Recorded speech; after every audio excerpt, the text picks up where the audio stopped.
Welcome to Suffolk Matters, where all of Suffolk County meets the men and women of Suffolk AME. News, opinions, and insights you won't hear anywhere else. Here's your host, the president of New York's largest independent union, Suffolk AME's Dan Levler. Welcome to another edition of Suffolk Matters on Walk 97.5 and 94.3 The Shark, where Suffolk County meets the men and women of Suffolk AME. News and views you can't hear anywhere else. So my guest this morning is Louis Viscusi, president of the Suffolk County Corrections Officers Association. Good morning, Lou. Good morning. How are you today? Oh, it's a fantastic day, like all of them since, I don't know, early March. Yeah.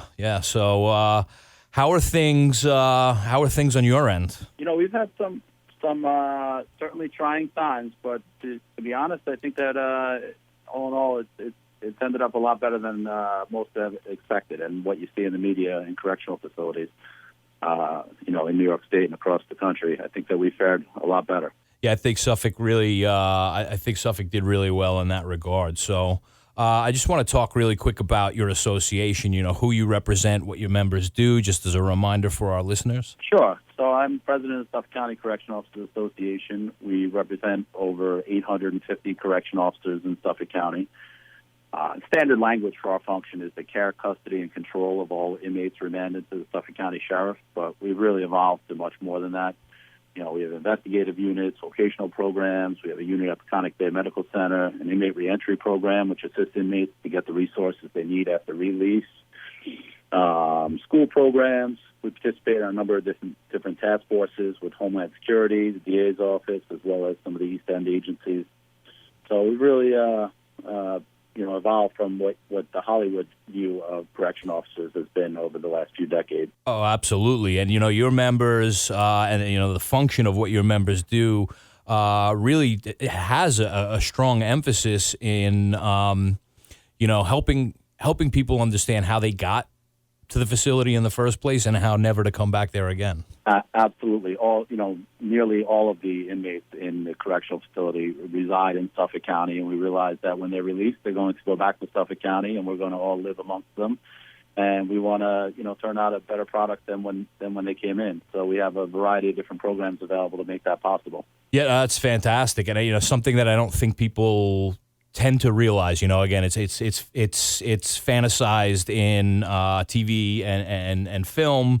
The corrections officers are a certain way. It's a certain type of personality. They do certain things, and the reality is actually a very far departure from that. Yeah, I definitely think maybe that's what sells tickets in Hollywood. But for the most part, I think that we do have some inmates that are constantly misbehaving and whatnot. But for the most part, we're more like I would say almost to a level of social workers and people that are more helpful to the inmate population. So Lou, what motivated you to get involved in your union in the first place and seek the office you have now? So I was very fortunate to get hired here at 22 years old, and I knew this was going to be my career for at least 25 years, although now it looks like I'm probably going to stay 33, so 55. But if I'm going to be a part of something for that long, I'd like to get very involved and have a say in where it's going to go. And it started off, early on at running for delegate, and I held the delegate position for about 6 years. And then I ran for first VP. There was a vacant spot, and held that position for about 4 years. And then I ran for president, and I've been president for about 5.5 years now. So it's as it's very time consuming, but it's fun. At the end of the day, if you can help people out, you actually look at the rewards of your efforts. Yeah, that really is the name of the game, and in a sense, folks like you and I, we drew the short straw, so to speak. Union work is very time intensive in the first place, can be very rewarding, but does come with a lot of frustrations, and then add to that a global pandemic, and here we are. Yeah, nobody saw it coming. Yeah. Well, even if there was early reports at the end of last year, it's not like we had a decade to prepare. So many things that need to be considered. I was talking recently about, engineering considerations when designing a building. COVID wasn't a factor. And so many facilities from public shopping areas right down to municipal facilities. They weren't designed with what's necessary to deal with COVID. So alterations have to be made, and they have to be made rapidly. Absolutely. So, how has COVID impacted your members? As with everyone else, it's greatly impacted our lives, both personally and professionally. The way it's affected us as individuals, and then we see it on our children, both socially and educationally. It's been an extreme change. If we think about it, we all know someone who has lost a loved one to this, terrible, terrible virus. And that's tragic on its own, but then coupled with not being able to hug somebody and mourn in traditional ways, come together as a group to honor their life, it brings a whole new issue for people to overcome in their grieving process. So that's been tough. And of course, on our career side, there have been many, many changes, which we can get into later. But although there have been many negatives, I personally have noticed, many more people appreciate the simple things in life. And I hope that we continue to stay a little more grounded and slow down the fast pace that we were on as society. Yeah, that's an excellent point. It helps everyone, kind of focus on what the priorities are. Maybe some of the little things that everybody were so upset about, 6 months ago, maybe they're not quite as important as they used to be. Yeah, agreed. I've seen it myself personally and heard it from other people as well. Yeah. So what have you been doing for your membership in terms of getting keeping them safe and keeping them informed during this crisis? Well, thankfully, more than a year before this pandemic, I started an aggressive campaign to get my members to sign up for mass email alerts, and we've been very successful with that. We have about 97% of our active membership enrolled and about 125 retirees as well. I sent daily updates from the beginning to make them aware of all the new procedures and safety precautions which were implemented to create a safer work environment. I've really been fortunate. Sheriff Toulon and Warden Franchi have been great partners in this. They took it very seriously from the beginning and were very receptive to all of our ideas as well as implementing procedures of their own. As time progressed, I used the mass emails to alert people of any officers who became positive. Not that I could technically name them, but I could say what crew they were on, when was the last day they were in the building. Right. And we were able to, identify individuals who may have had close contact with them and should be quarantined or tested. And in the end, I think that helped play a big part in our low numbers of positive officers and inmates. Yeah, and I think that's an excellent example of where management benefits from having the union at the table and making major decisions, because then considerations could be made based on the workforce needs and also on the needs of the job that they do on behalf of society. So, absolutely, and getting the message out too was so important because the department, we don't really, one of the things that we stopped was our lineup. Roll call, as some people call it, because it's 100 officers crammed into one room to find out their assignment for the day, and that's where they read the new procedures going into place. So we cut that out so that we're not cramming 100 people into one room. But I was able to relay all that information through the mass email, and everybody had it before they went to work that day. So they were always up to date on the next step that was being taken to help safeguard their work environment. Yeah, and so just in, I guess, in that same vein, how are you seeing that government protecting its workers and providing benefits as being something that's vital in terms of getting everyone to show up and continue to do their job? Yeah, I mean, if there is one thing that society has learned throughout this pandemic, it's that essential workers are not just first responders and public sector workers. We need the supermarket workers, the truck drivers, the delivery workers, and farmers to survive. If you want these essential workers to continue to come to work, they need to feel protected. Yeah, absolutely. They're putting themselves in danger to provide a valuable service to society, and they need to be protected if they contract this virus while braving the elements every day. While many other Americans are at home protecting themselves, being safe at home. I'm not looking to brag about my particular membership, but I actually had less officers falling sick during this pandemic than I did during normal times. I was very proud at the attendance rates every day. It's true that, us people in positions like this during the worst of times, we really step up and show our best. No, you're not. Obviously, Yeah, you're not wrong with that. Public sector workers, I guess it really does come down to trust, and having that trust that the right things are being done, having that partnership between the union, maybe in management, to come up with solutions so that everybody knows when they report to work, they're in a safe environment, and that's especially critical in the jail system because of the close proximity and the nature of the work you do.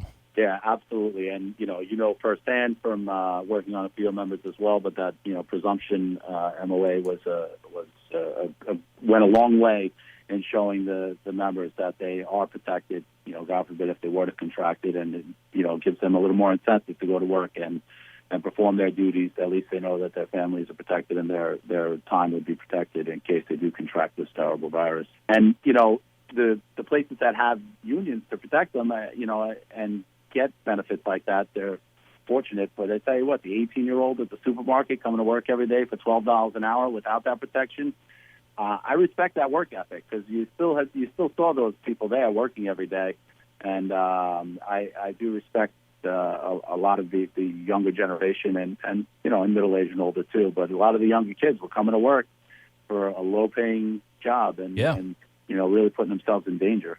Well, we're fortunate on Long Island to have a lot of union supermarkets and union workers in supermarkets, but there are some non-union shops that run supermarkets, and you can just tell when you walk into a union supermarket versus a non-union supermarket. You can tell the difference. I mean, it is a palpable difference between the union and non-union workforce. Yeah, they had the plastic shields up first, and they started all the protective measures. And I'm definitely grateful that they jumped on that bandwagon.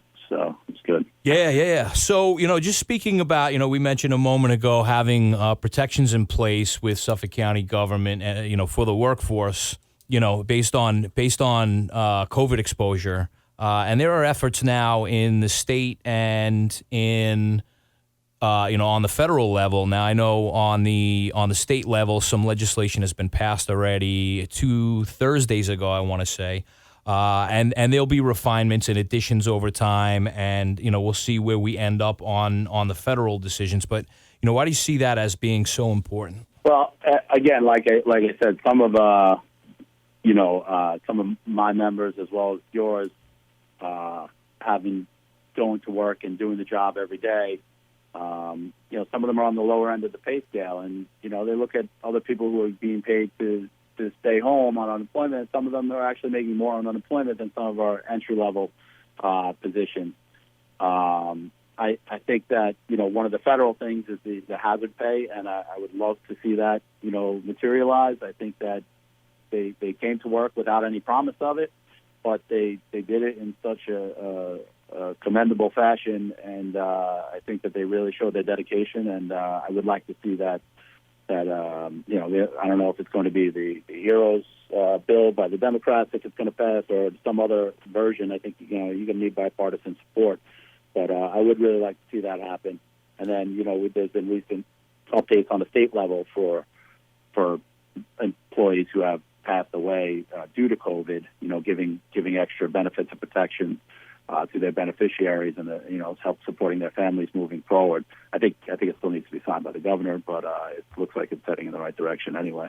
Yeah, no, that's I think all of this stuff is very important, and the frontline workers, whether they're your members, my members, or anyone else anywhere, you got the nurses and the and as you mentioned before, the grocery store workers, truck drivers, all of the supply line people, procurement for PPE and various other things. There's so much that goes into just keeping day-to-day life going, and those frontline workers showed up and did their job on behalf of the whole country, kept the economy moving when the economy was essentially shut down.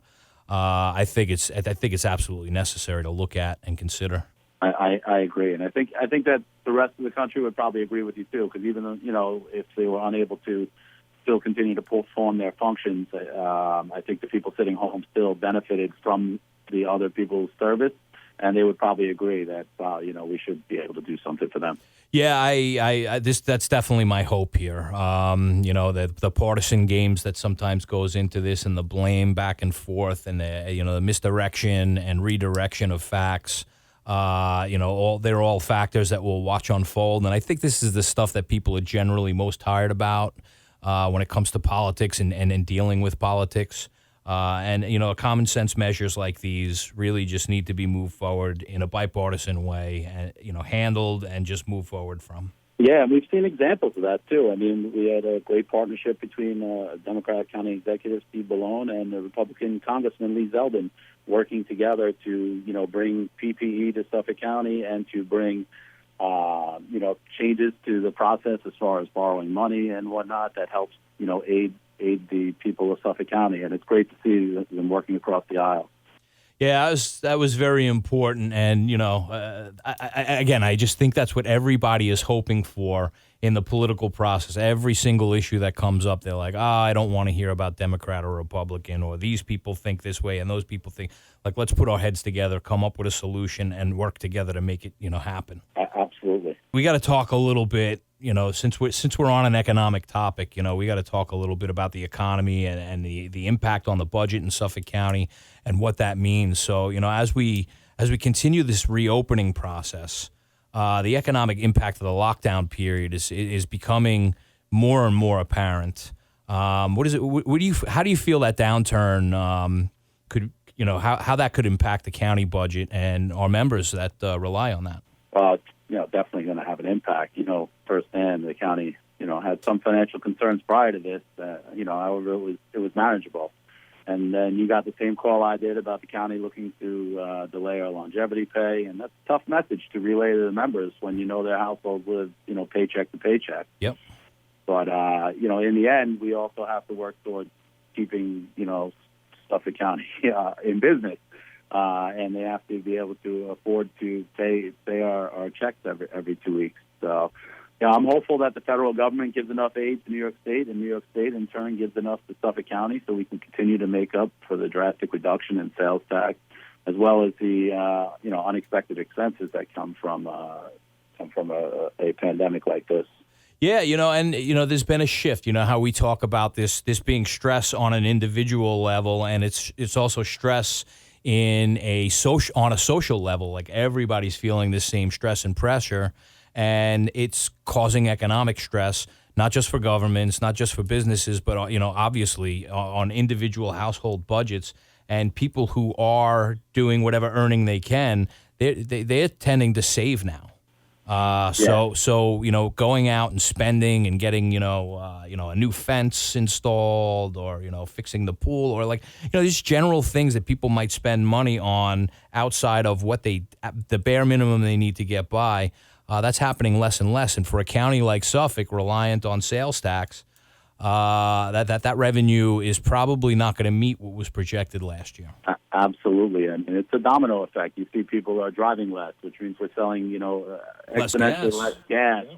And then there's less maintenance on vehicles. And then you're not selling vehicles. And people aren't going out dining. And you're not, the restaurants aren't getting the business that they were. And it's definitely a domino effect that can, lead to disaster. But I'm happy that we're on the upswing now, and there is a light at the end of the tunnel. I'm hoping that we, meet the metrics to head into phase 2 and continue our reopening, and that more businesses get to start up again. But it's unfortunate that some businesses, have already suffered so much that they will not be able to reopen. Right. Yeah, that is another economic reality that we're facing. But much like you were talking about earlier, in finding that partnership, that way to represent workers' needs as well as represent what workers' functions are, and how to get those functions done. I think we have that same opportunity here in Suffolk County to talk about how do we deal with this economic crisis? How do we look at, maybe some of the volatile forms of taxation methods, revenue generation for government, and how to shift that into more stable streams of revenue to keep services going. And that I think needs to be a dialogue between the labor unions, and management, obviously the legislature, county executive's office, folks on the state level. I mean, this is a massive conversation, but this may not be the kind of thing where you say, like, well, let's just weather the storm for the next 4 or 5 years and see where we are. Some action is going to need to be taken. Yeah, I don't think that many people could have, seen something of this magnitude coming, but we haven't even seen the worst of it yet, because the sales tax that came in recently was for the first quarter, and January and February was normal for before the pandemic. The next quarter, I think, is going to be even more of a negative impact, and what you see was spent out in there. Like I said, every car that's not purchased, every Right. restaurant that's not being visited by patrons, it's definitely going to have its effect. Well, this is, I think, also why folks like myself and yourself have had conversations about, I know the governor has talked about recently how much New York State is a donor state in terms of bringing in revenue and distributing that to the federal government, and it doesn't come back to New York. Yeah, we don't get our fair share here. But additionally, in Suffolk County, Suffolk County gives a lot more to the state than they get back in return also. So maybe that's another area to explore in terms of trying to balance things out. This region was hit so hard in Suffolk County, but the state of New York was hit so hard. Maybe the feds can part with some of the excess that they take from us and give to other states.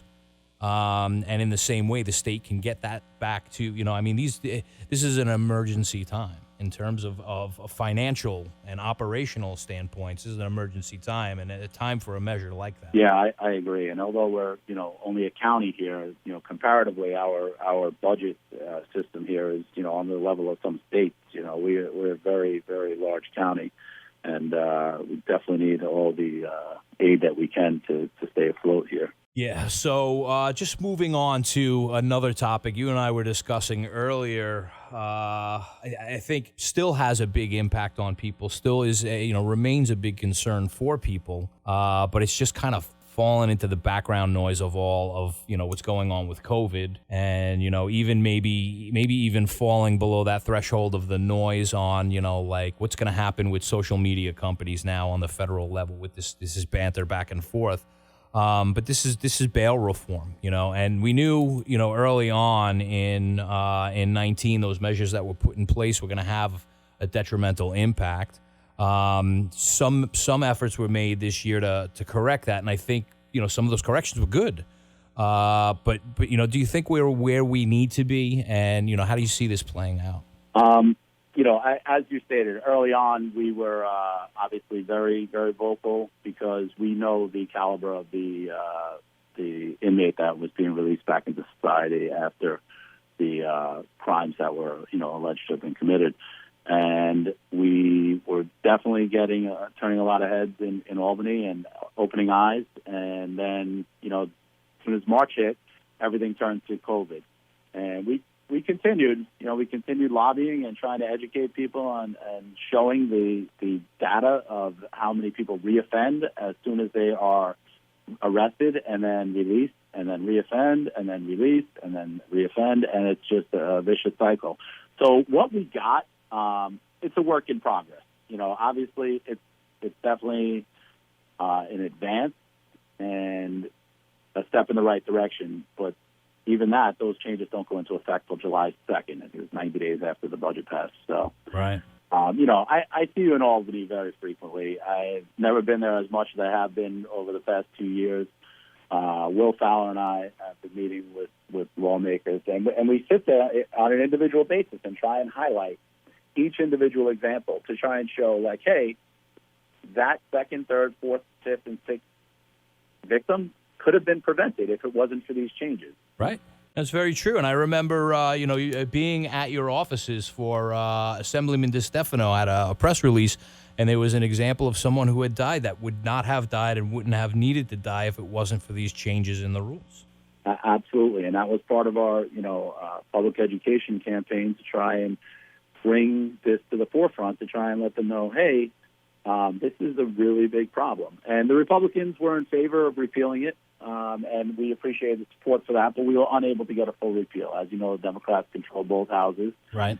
And, it's not perfect right now, but it is better than what it was. And our association worked very closely with Senator Gorin and Senator Martinez to voice our concerns. And I appreciate their tremendous efforts towards making these changes.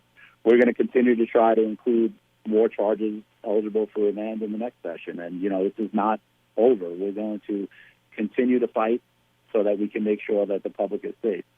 And, even with the COVID stuff, there has been so many attempts to try and just release more and more inmates that some of them are very dangerous. And we in Suffolk County, I think, are a great example of why it wasn't necessary. We had one inmate who contracted COVID while incarcerated, and it was, most likely he got it during his medical visit, during his outside medical visit. And, Sheriff Toulon has put a ton of precautions in place, and the results really show. Not only that, we put the inmates to work, too, and it's rewarding for them. We started a vocational program for sewing, and we produced over 11,000 masks, which are given to the inmates and to the staff. And plus, we have provided over 5,000 masks to not-for-profit agencies like food pantries and churches and VA homes and hospitals and supermarkets and other small businesses. And we've really been, like I said, making the best of the worst situation. And we've shown that not only, is jail a safe environment, but yet also the inmates, it kind of gives them, more of a sense of purpose while they're in there, that they're a part of this, and they feel, good about it themselves, and they're learning a little bit of a trade. I'm not saying they're all going to go out and be seamstresses, but it is something that makes them feel a part of something good, and that's what we want to promote in the correctional facility. Yeah, well, I would say that definitely provides them with hope that they can be, part of society and have a value in society and contribute to society. Sometimes it's that feeling of hopelessness, that lack of education on the system in general and how things work, that sometimes leads people to making, errors in judgment that land them in a correctional facility. Some people, I'll be the one to say it so you don't have to. Some people are going to be bad. They're going to do bad. They live for it. They love it. That's awful. But, very difficult. But, I think by and large, a lot of the folks that, come through your facility actually can find a path towards, a positive future, a way to, make a life for themselves and be part of society. Absolutely. We do have a lot of opportunities here if they want to avail themselves to them, and we have seen success stories. In fact, one of our reentry programs, has actually been a little extra busy now because the inmates that were recently released maybe can't have access to all these services on their own. Right. And they get them through our reentry program. And it's nice to be able to provide that service. Absolutely. Well, Lou, I want to thank you for coming on. I know, your job is busy like my job is busy, so carving out some time and getting us, updated on what's happening in Suffolk County and the correctional facilities, I really do appreciate that. And, stay safe out there and keep at it. All right. Thank you very much. And same to you and the representation you give for your members out there. Like I said, I've worked alongside you on many, many different things, all for the betterment of labor. And it's really paid off. So I definitely appreciate it. Look forward to continuing that. All right. Thanks again, Lou. And to our listeners, we'll speak to you next week.